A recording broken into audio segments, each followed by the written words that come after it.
ಜೊತೆ ಹಿಂಗೆ ಕೂತ್ಕೊಂಡು ಒಂದೇ ಕಾರಲ್ಲಿ ಟ್ರಾವೆಲ್ ಮಾಡೋದು ನಾವು. ಲಿಟ್ರಲಿ ನಡುಗ್ತಿದ್ದೀನಿ ರೀ. ಕೊಡಗಿನ ಪ್ರತಿಭೆ ಅಜ್ಜಿ ಕುಟೀರ ಪೃಥ್ವಿ ಸುಬ್ಬಯ್ಯ ಅವರು. ನಮಸ್ತೆ. ಕಾಲೇಜಲ್ಲಿ ಲೆಕ್ಚರ್ ಕೇಳಿದ್ರು ನಿಮ್ದು ಫ್ಯೂಚರ್ ಪ್ಲಾನ್ ಏನು ಅಂತ. ನಾನು ಹೇಳಿದೆ ಮದುವೆ ಆಗಿ ಮೊದಲಿರೋದು ಅಂತ.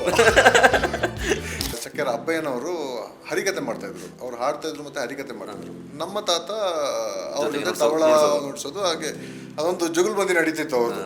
ನನಗೆ ಆವಾಗಿಂದನೂ ಡೈಲಾಗ್ ಹೇಳೋದು ಸ್ವಲ್ಪ ಕಷ್ಟ. ನಾಟಕದಲ್ಲಿ ಮಾವಿನ ಮರದ ಕ್ಯಾರೆಕ್ಟರ್, ಆ ಮರನ ಹಿಡ್ಕೊಂಡು ನಿಂತ್ಕೊಂಡ್ಬಿಡೋದು. ಬಟ್ ಇಂಟ್ರೆಸ್ಟ್ ಇತ್ತು ನನಗೆ. ಹೇಗೆ ಅಡಿಗೆ ಮಾಡ್ಬೇಕು ಅಂತ ಗೊತ್ತಿಲ್ಲ. ಟು ಬಿ ವೆರಿ ಫ್ರ್ಯಾಂಕ್, ನಂದು ಬಟ್ಟೆನ ಹೆಂಗೆ ಒಕ್ಕೋಬೇಕು ಅಂತಲೂ ಗೊತ್ತಿಲ್ಲ ನನಗೆ. ಬಟ್ ನಾನು ಒಬ್ಬನೇ ರೂಮ್ ಮಾಡಿಕೊಂಡು ಬರೋ ಸಂಬಳ ಪೂರ್ತಿ ಹೋಟೆಲ್ ಊಟ ಮಾಡಿದ್ರೆ ತಲುಪೋದಿಲ್ಲ.